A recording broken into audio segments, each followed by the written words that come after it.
palavra que Deus colocou no meu coração logo no início desta semana, e eu creio que está muito relacionado àquilo que nós já temos construído, aquilo que nós já temos conversado nas nossas últimas reuniões.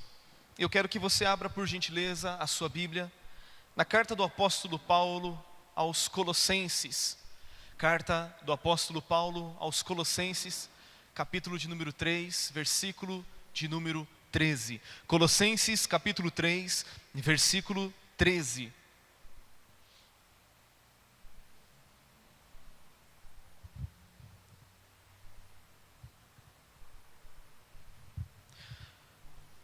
O título, o tema da minha mensagem é Compreendendo a Importância do Perdão. Compreendendo a importância do perdão. Colossenses capítulo 3, versículo de número 13 diz assim: Suportai-vos uns aos outros, perdoai-vos mutuamente, caso alguém tenha motivo de queixa contra outrem. Assim como o Senhor vos perdoou, assim também perdoai vós. Deixa eu ler numa versão mais contemporânea, que diz assim: suportem-se uns aos outros e perdoem-se mutuamente, caso alguém tenha motivo de queixa contra outra pessoa. Assim como o Senhor perdoou vocês, perdoem também uns aos outros. Nós vemos no contexto deste capítulo 3, esta carta, em que o apóstolo Paulo está falando a respeito das evidências da verdadeira conversão. Logo no início do capítulo ele fala a respeito disso, de como devemos buscar as coisas do alto, de como devemos pensar nas coisas do alto, onde Cristo está sentado à direita de Deus. Paulo fala também sobre as evidências da verdadeira santificação, quando ele nos fala a respeito de nós nos despirmos do velho homem, de nós deixarmos as vestes do velho homem, ou seja, deixarmos os costumes, deixarmos os hábitos do velho homem e nós nos revestirmos do novo homem, que conforme ele diz, é criado segundo a imagem de Deus. O apóstolo Paulo fala então a respeito de evidências de uma verdadeira santificação. E uma das formas de nós demonstrarmos uma vida de santidade não é apenas nos apartarmos do pecado e não apenas nos separarmos de uma forma exclusiva para Deus. Mas se existe uma coisa que reflete o caráter de Deus, que faz com que sejamos imitadores de Deus, é a expressão do perdão, a manifestação do perdão.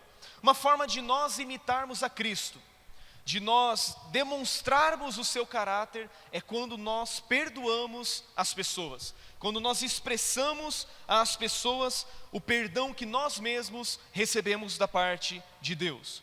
O perdão é extremamente importante na vida de uma pessoa. O perdão é extremamente importante em todos os níveis de relacionamento. O perdão é importante no relacionamento conjugal. De vez em quando, na verdade quase que sempre, eu tenho que chegar para minha esposa e dizer: esposa, amor, me perdoe porque eu falei com você. É comum em relacionamentos próximos a prática do perdão. O apóstolo Paulo está falando a respeito de queixas que nós temos uns com os outros. E quando nós nos aproximamos de pessoas, quando nos relacionamos com pessoas, certamente nós, por não sermos perfeitos, por não ainda alcançarmos, não termos alcançado a estatura de varão perfeito, nós ainda vamos nos conflitar uns com os outros. Teremos algumas situações em que geraremos queixas, geraremos insatisfações no coração de outras pessoas. Isso se aplica ao relacionamento conjugal, isso se aplica de pais para filhos, de filhos para pais, isso se aplica no relacionamento eclesiástico, ou seja, mesmo no relacionamento entre pessoas dentro da igreja, a prática do perdão é extremamente importante para que relacionamentos sejam saudáveis e para que haja relacionamentos curados pelo Senhor. Então, você percebe que o perdão faz parte da vida cristã. Na verdade, a vida cristã começa comigo e com você recebendo o perdão da parte de Deus mediante o nosso arrependimento. O apóstolo Pedro, quando está pregando no dia de Pentecostes, as pessoas perguntam para ele: o que nós vamos fazer? E Pedro diz: arrependam-se e recebam o perdão dos pecados de vocês. Portanto, a vida cristã, o relacionamento com Deus é um relacionamento que começa com o perdão dos nossos pecados. E isso deve se estender a todas as demais esferas. Em todos os outros níveis sociais, o perdão precisa ser praticado. Eu concordo com C.S. Lewis, quando ele diz que é mais fácil falar e escrever sobre perdão do que perdoar em si. Eu concordo com essa frase porque falar sobre perdão não é algo tão difícil. Escrever sobre perdão não é algo tão difícil, mas é muito mais difícil perdoar do que falar sobre perdão. E, conforme eu já disse, queridos, o perdão é extremamente necessário. E a falta de perdão é algo que tem privado muitas pessoas de experimentar o melhor de Deus. A falta de perdão é algo extremamente danoso. É um perigo muito grande que nós corremos quando nós guardamos ressentimentos, quando guardamos mágoa em nosso coração. Alguém já disse que a falta de perdão é como alguém que todos os dias toma um pouco de veneno, esperando que a outra pessoa morra envenenada. E é bem verdade isso. O ressentimento, a falta de perdão, as raízes de amargura que muitas vezes estão em nosso coração, elas são como isso. É eu beber um pouco de veneno todos os dias esperando que o meu ofensor é que morra. E na verdade a falta de perdão, eu posso dizer para você que é um suicídio lento. É um suicídio espiritual, é um suicídio emocional, e muitas vezes essa morte começa a tomar conta até mesmo do próprio físico, do próprio corpo da pessoa que está com a falta de perdão em seu coração. Então perdoar é extremamente necessário. Embora não seja fácil, embora não seja algo tão simples, mas é possível nós estabelecermos nos nossos relacionamentos a prática do perdão. Como que nós podemos então perdoar uns aos outros? Como que nós podemos ter o perdão no nosso coração sendo liberado para outras pessoas? E o primeiro pensamento, o primeiro ponto desta mensagem é a base para perdoar. No versículo 13, o apóstolo Paulo diz assim, na parte final: assim como o Senhor perdoou vocês, perdoem também uns aos outros. Paulo está dizendo que nós devemos perdoar assim como Deus em Cristo nos perdoou.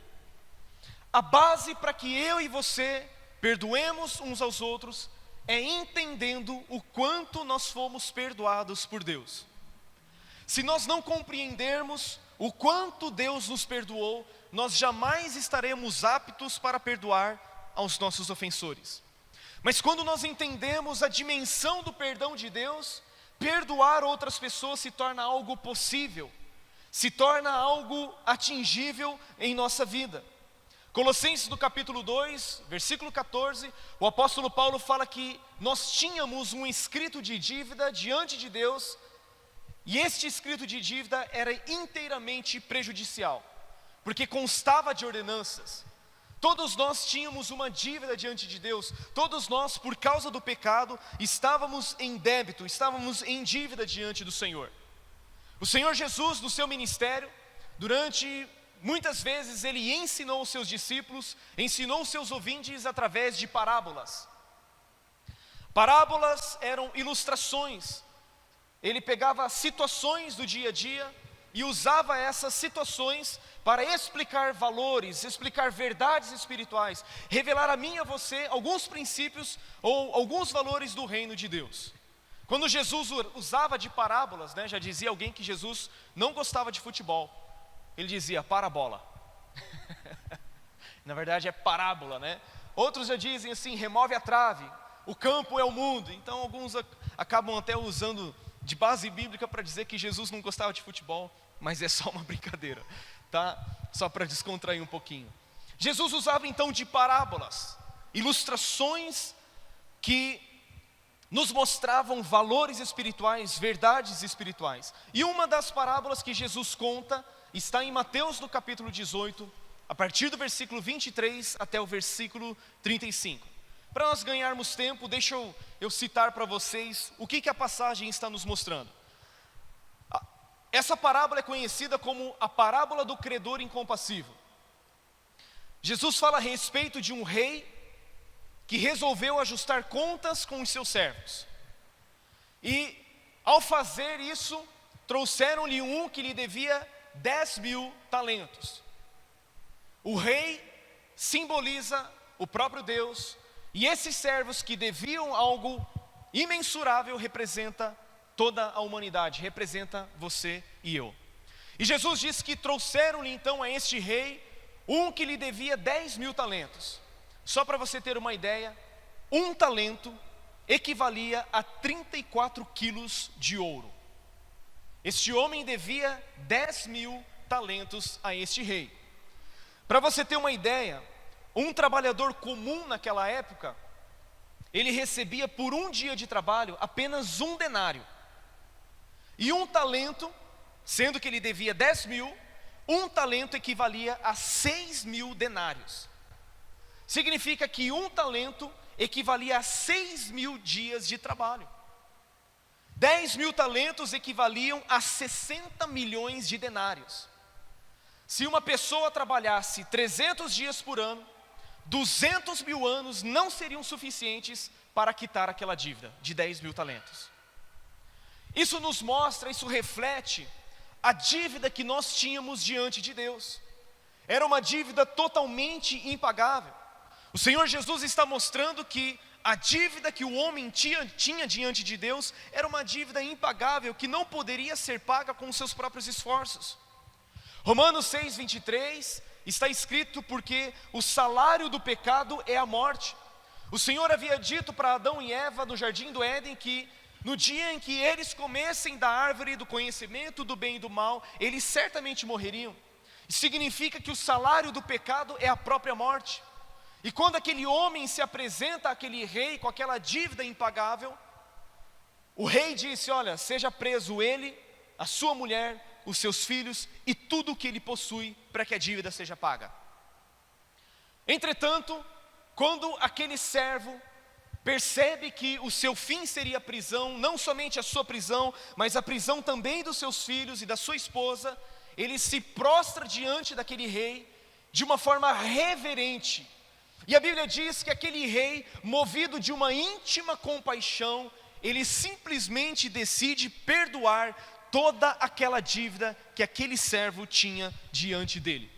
Isso nos revela, queridos, que Deus não apenas é justo, mas Deus também é justificador daquele que tem fé em Cristo Jesus. Você e eu jamais poderíamos pagar a dívida que nós tínhamos diante de Deus, mas Deus, por causa da sua infinita misericórdia, por Ele ser movido de íntima compaixão, Ele simplesmente decidiu perdoar todas as nossas dívidas, todos os nossos pecados, sem que nós tivéssemos que oferecer algo para que essa dívida fosse saldada, para que essa dívida fosse paga. A Bíblia nos diz em Isaías 55:7: deixe o ímpio o seu caminho, e o homem maligno os seus pensamentos, e se converta ao Senhor, que se compadecerá dele.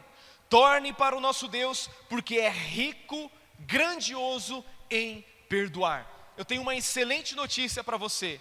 Não importa o que você tenha feito, não importa o pecado que você tenha cometido, uma vez que você se arrepende, uma vez que você crê na obra redentora, no sacrifício expiatório de Cristo Jesus, toda a sua dívida é saldada, toda a sua dívida é paga. Por quê? Porque o nosso Deus é rico em perdoar. Aleluia, glória a Deus.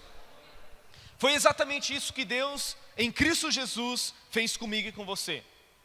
Em 2 Coríntios, no capítulo 5 e no versículo 19, o apóstolo Paulo nos diz assim: ou seja, que Deus estava em Cristo, reconciliando consigo o mundo, não levando em conta os pecados dos homens. Vamos ler aqui nesta versão: pois Deus estava em Cristo, reconciliando consigo o mundo, não imputando aos homens as suas transgressões. Imputar significa contabilizar, colocar na conta.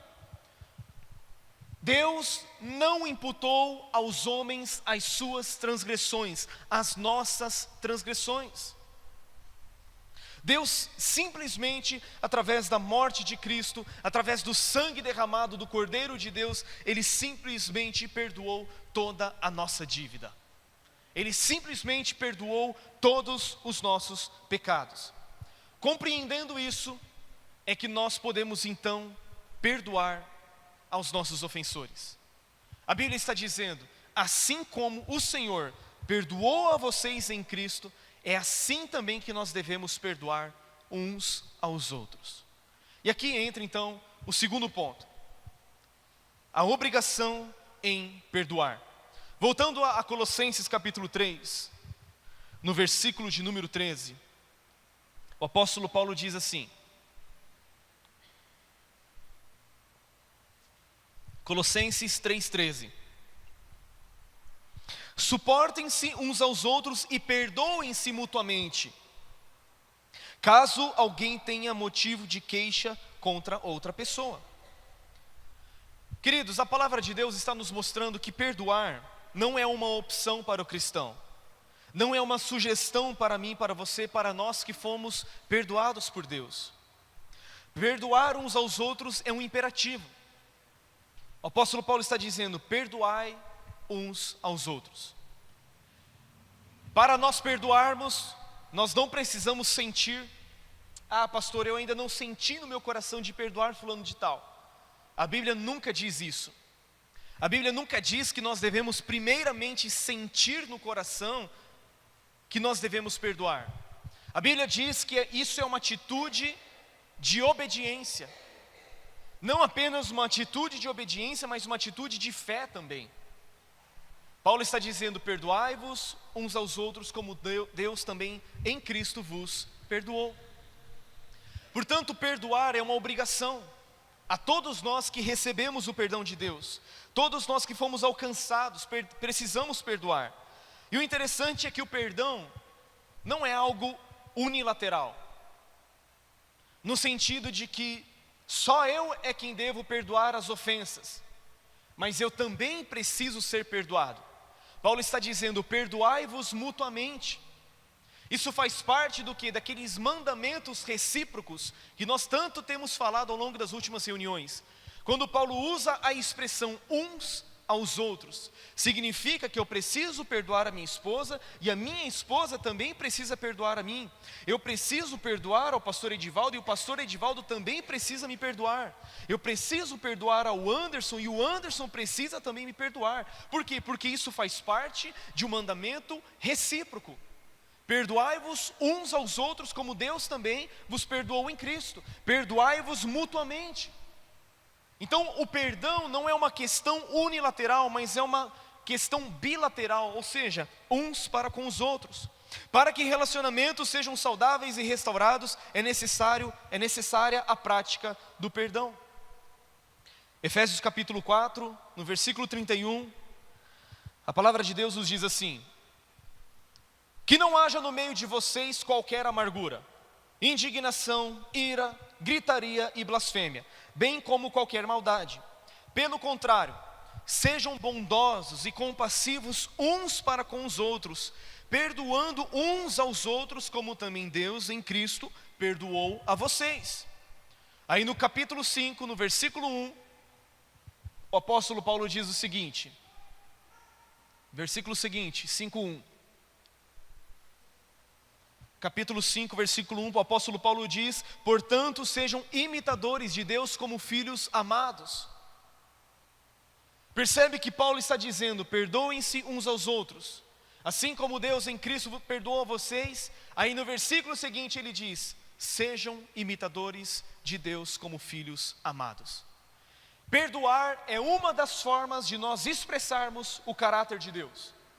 Perdoar uns aos outros é uma forma de nós demonstrarmos o quanto nós entendemos o perdão que recebemos de Deus.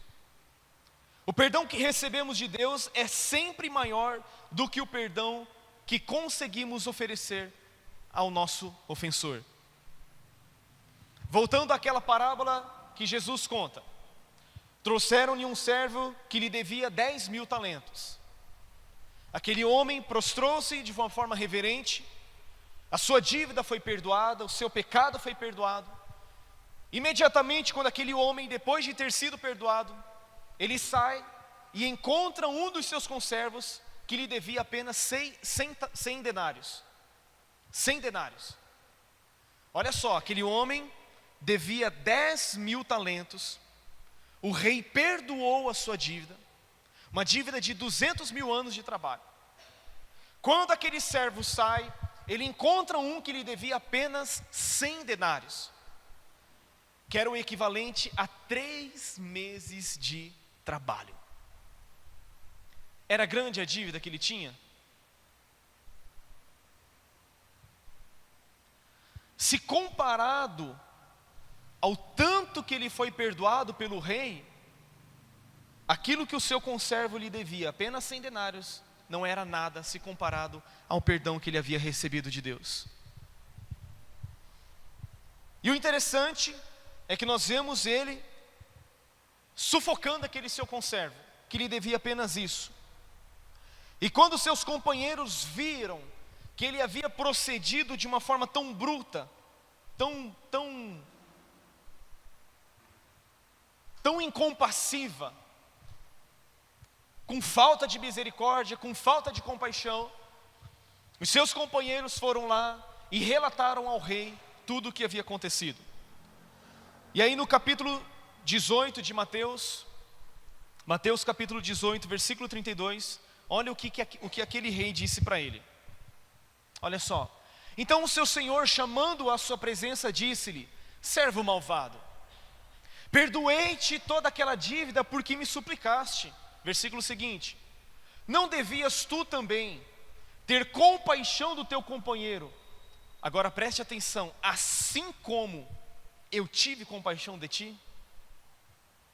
Percebe o que Jesus está dizendo? Jesus está dizendo: eu tive compaixão de você, eu perdoei toda aquela dívida porque você me suplicou. E Jesus está dizendo: você não devia fazer da mesma forma, você não devia se compadecer dele assim como eu me compadeci de você?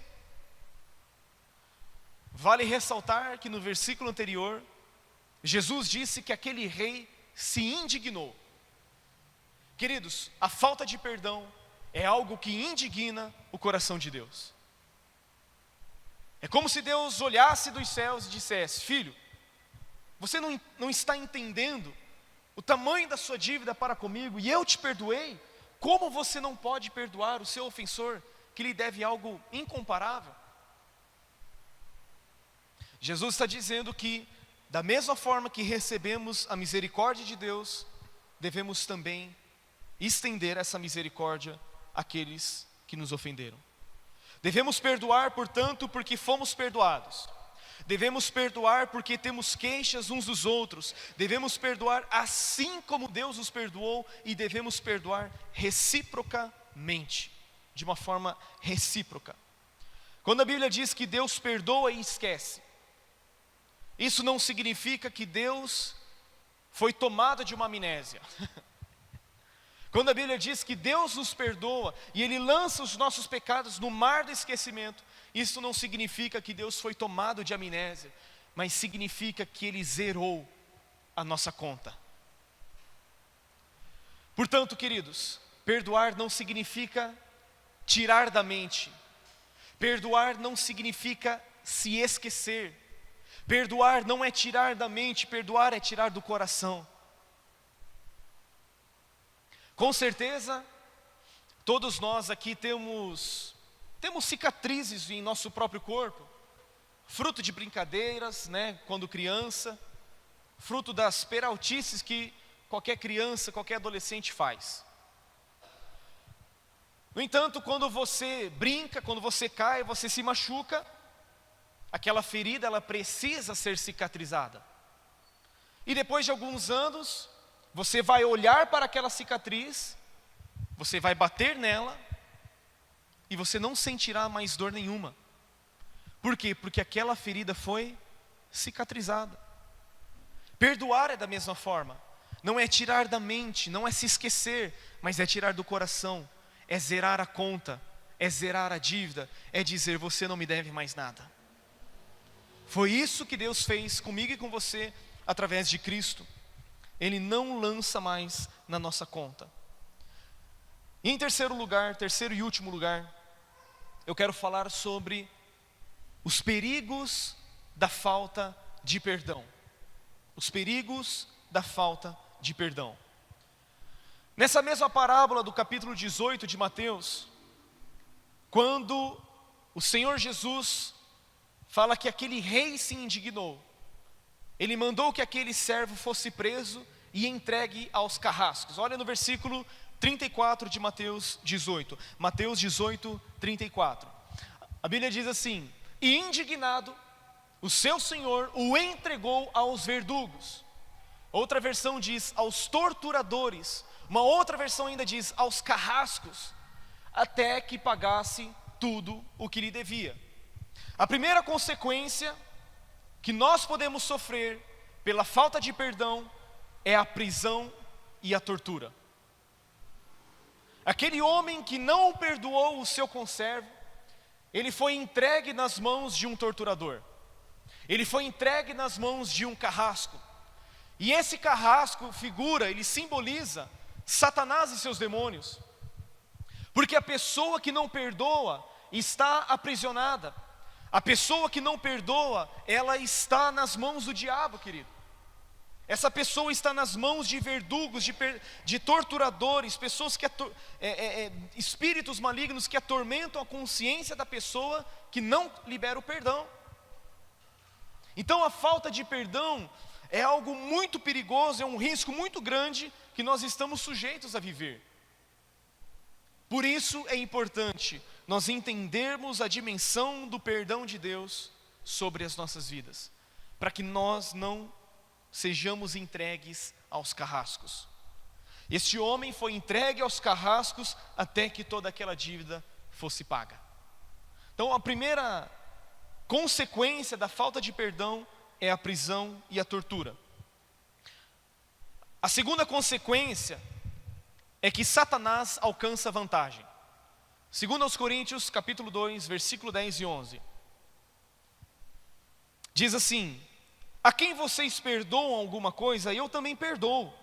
Pois o que perdoei, se é que perdoei alguma coisa, eu o fiz por causa de vocês na presença de Cristo, para que Satanás não alcance vantagem sobre nós, pois não ignoramos quais são as intenções dele.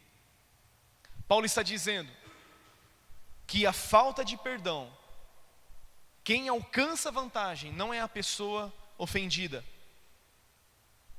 Quando você diz assim, eu não perdoo, você está saindo em desvantagem. Quando você diz, eu não perdoo, quem está alcançando vantagem não é você e nem a pessoa que te ofendeu. Quem está alcançando vantagem, conforme o apóstolo Paulo diz, é Satanás. E sabe por que Satanás alcança vantagem? Porque ele sabe o que é não ser perdoado. Ele sabe a consequência de não ser perdoado. Como ele não tem perdão eterno, ele quer que as pessoas também não se perdoem umas às outras. Por isso ele alcança vantagem. E Paulo está dizendo, nós não podemos ignorar as suas intenções. Nós não podemos ignorar os seus ardis. A pessoa mais feliz pela falta de perdão que você e eu cultivamos é o próprio Satanás. Quem leva vantagem não é você que está amargurado. Quem leva vantagem não é a pessoa que não recebeu o seu perdão. Quem leva vantagem é o inimigo das nossas almas. O apóstolo Pedro diz, vigiai, sejam sóbrios. O diabo, o inimigo de vocês, o adversário de vocês, ele é o nosso adversário e não as pessoas. A Bíblia diz que a nossa luta não é contra seres humanos, não é contra carne e sangue. A nossa luta é no mundo espiritual. É contra o diabo e os seus demônios que nós estamos pelejando. E é por isso que quem leva vantagem pela falta de perdão é o próprio diabo. Eu quero crer que nesta noite, se há alguma raiz de amargura, se há algum sentimento em nosso coração, que o perdão seja liberado, para que o diabo não alcance vantagem sobre nós. Terceira consequência é que nós nos privamos da graça de Deus. Hebreus capítulo 12, no versículo 15, o escritor diz assim, cuidem, para que ninguém fique afastado da graça de Deus, e que nenhuma raiz de amargura, brotando, cause perturbação e por meio dela muitos sejam contaminados. Quando nós guardamos ressentimentos no nosso coração, quando a mágoa se torna em uma raiz de amargura, isso causa perturbação em nós e nós nos privamos, nos afastamos da graça de Deus. E o que nós somos, amados, sem a graça de Deus? O que nós podemos sem a graça de Deus?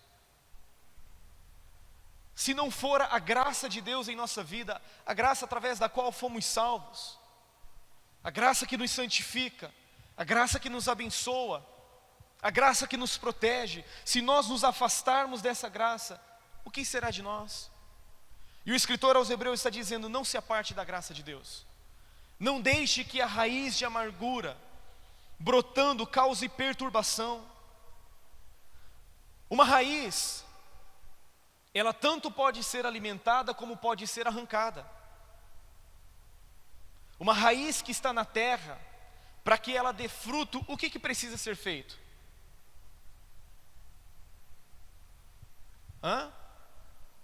Uma raiz, para que ela brote, para que ela dê fruto, o que precisa ser feito? Primeira coisa, ela precisa ser cuidada, ou seja, ela precisa estar aprofundada na terra. A primeira coisa é que ela precisa de escuridão.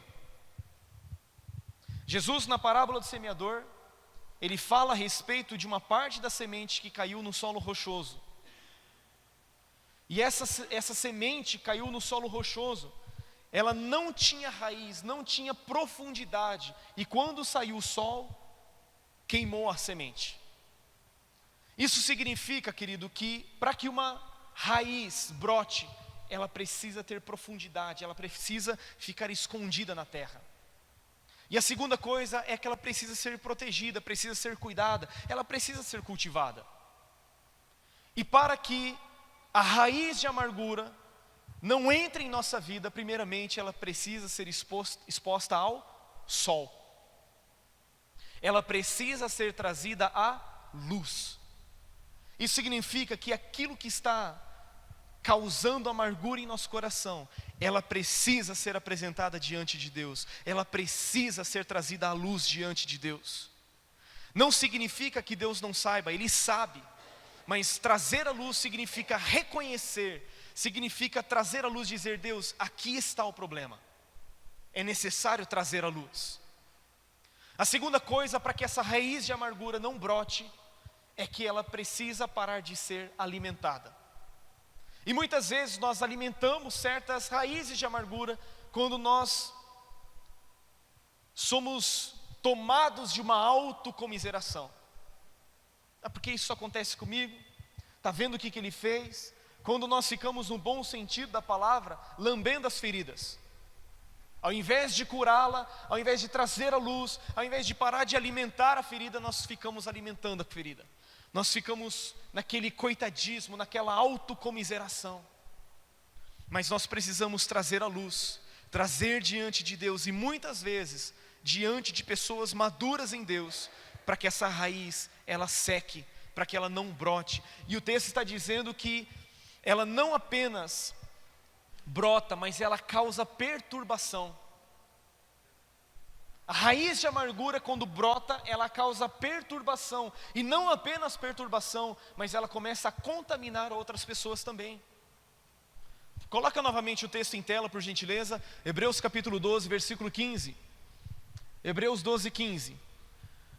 Tendo cuidado de que ninguém se prive da graça de Deus, e de que nenhuma raiz de amargura brotando vos perturbe, e por ela muitos se contaminem. Dificilmente nós seguraremos alguma amargura somente dentro do nosso coração. Certamente isso será vomitado para fora, e nós vamos causar perturbação e contaminar outras pessoas também. Se você andar com alguém amargurado, você vai se tornar alguém amargurado. Isso vai te contaminar. Amargura, quando brota, primeiramente ela te perturba. Esse é o primeiro nível.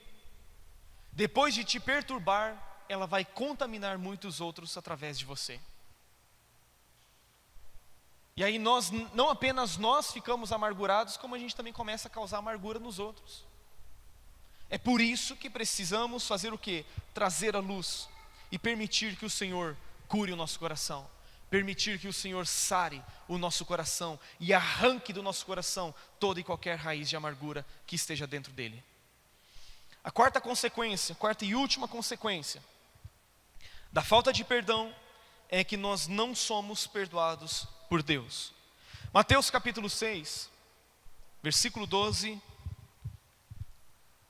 Jesus diz assim: perdoa-nos, ele está ensinando os seus discípulos a orar, conhecida como a oração do Pai Nosso, a oração modelo, a oração dominical. Jesus está dizendo: perdoa-nos as nossas dívidas, assim como nós também temos perdoado aos nossos devedores. Versículo 14, seguinte, Jesus diz assim: porque se perdoardes aos homens as suas ofensas, também vosso Pai Celestial vos perdoará a vós. Versículo seguinte: se porém não perdoardes aos homens, tampouco vosso Pai perdoará vossas ofensas. Uma das consequências da falta de perdão é que nós também não somos perdoados por Deus. Jesus está dizendo: se perdoarem os homens as suas ofensas, o Pai Celestial também perdoará vocês. Se não perdoarem aos homens as suas ofensas, o Pai Celestial também não perdoará a vocês. Deixa eu fazer uma pergunta: alguém aqui pode ficar sem o perdão de Deus? Nenhum de nós pode ficar sem o perdão de Deus. Por quê? Porque todos nós cometemos erros. Todos nós precisamos da graça de Deus. Todos nós precisamos dizer: Senhor, perdoa-nos, assim como nós temos perdoado aqueles que nos ofenderam. Para você e eu recebermos o perdão de Deus, é necessário também perdoarmos as ofensas que foram causadas a nós, as feridas que foram causadas em nós. Pastor, quando eu olho, eu me vejo impossibilitado, limitado. Eu acredito que haja mais formas de se alcançar o perdão para o próximo, mas eu queria colocar um apenas. Em Atos no capítulo 7, a Bíblia fala a respeito de um homem chamado Estevão. Estevão estava pregando a palavra de Deus, quando de repente ele começa a ser acusado. As pessoas começam a acusá-lo como alguém que estava pregando contra a lei de Moisés e contra o templo de Deus. Lá em Atos capítulo 7, no versículo 54, está escrito assim: ouvindo eles isto, enfureciam-se no seu coração e rilhavam os dentes contra ele. Mas Estevão, cheio do Espírito Santo, fitou os olhos no céu e viu a glória de Deus e Jesus que estava à sua direita, e disse: eis que vejo os céus abertos e o Filho do homem em pé à destra de Deus. Eles, porém, clamando em alta voz, taparam os ouvidos e unânimes arremeteram contra ele. Lançando-o fora da cidade, o apedrejaram. As testemunhas deixaram suas vestes aos pés de um homem chamado Paulo, de um jovem chamado Saulo, e apedrejavam Estevão, que invocava e dizia: Senhor Jesus, recebe o meu espírito. Então, ajoelhando-se, clamou em alta voz: Senhor, não lhes imputes estes pecados. Com estas palavras, adormeceu. O que eu vejo aqui que pode nos ensinar, ou pode nos dar uma chave, uma estratégia para nós perdoarmos? Estevão, quando aquelas pessoas enfurecidas rilhavam os dentes contra ele, a Bíblia diz que ele, cheio do Espírito Santo, fitou os olhos aos céus, viu a glória de Deus e a Jesus que estava à sua direita. Querido, não tem como, ou não tem uma estratégia melhor para nós perdoarmos aquele que está nos apedrejando, aquele que está nos ferindo, Não tem melhor maneira do que fazer isso, senão olhando para Jesus. Quando nós colocamos os nossos olhos em Jesus, nós conseguimos ver o quanto Ele nos ama. Quando nós olhamos para Jesus, nós podemos ver que Ele está à direita de Deus. E Ele está à direita de Deus porque Ele venceu o pecado, porque Ele venceu a morte, porque Ele derramou seu sangue, Ele morreu para perdoar os nossos pecados e ressuscitou para a nossa justificação. Quando nós colocamos os nossos olhos em Jesus, e aqui eu quero parafrasear e usar da minha imaginação santificada, quando nós olhamos para Jesus, nós podemos ver o furo em suas mãos. Quando nós olhamos para Jesus, nós podemos ver o furo ao seu lado. Quando olhamos para Jesus, podemos ver os seus pés cicatrizados, porque Ele foi crucificado para perdoar os nossos pecados. É somente quando nós olhamos para Jesus, quando nós olhamos para os adversários, quando olhamos para aqueles que nos ofenderam, nós queremos nos vingar, nós queremos exercer justiça, nós queremos exercer vingança, nós queremos fazer justiça com a nossa própria mão. Mas quando nós olhamos para Jesus, nós vemos que Ele mesmo naquela cruz disse: Pai, perdoa-lhes, porque eles não sabem o que fazem. A atitude de perdoar é uma atitude de imitar a Deus, é uma forma de nós expressarmos o caráter de Cristo. Quando nós perdoamos, nós estamos manifestando um dos aspectos mais importantes da santidade de Deus, que é perdoar as ofensas. Quando nós olhamos para Jesus, nós podemos reconhecer e ver o quanto Ele nos perdoou. Quando nós olhamos para Jesus, Ele está à direita de Deus como um advogado diante do Pai, intercedendo por mim e por você. É só assim, querido. Eu ainda não achei outra forma para ter forças para perdoar ofensas. É somente quando nós fitamos os nossos olhos em Jesus. Quando nós olhamos e contemplamos a sua glória e que Ele está à direita de Deus.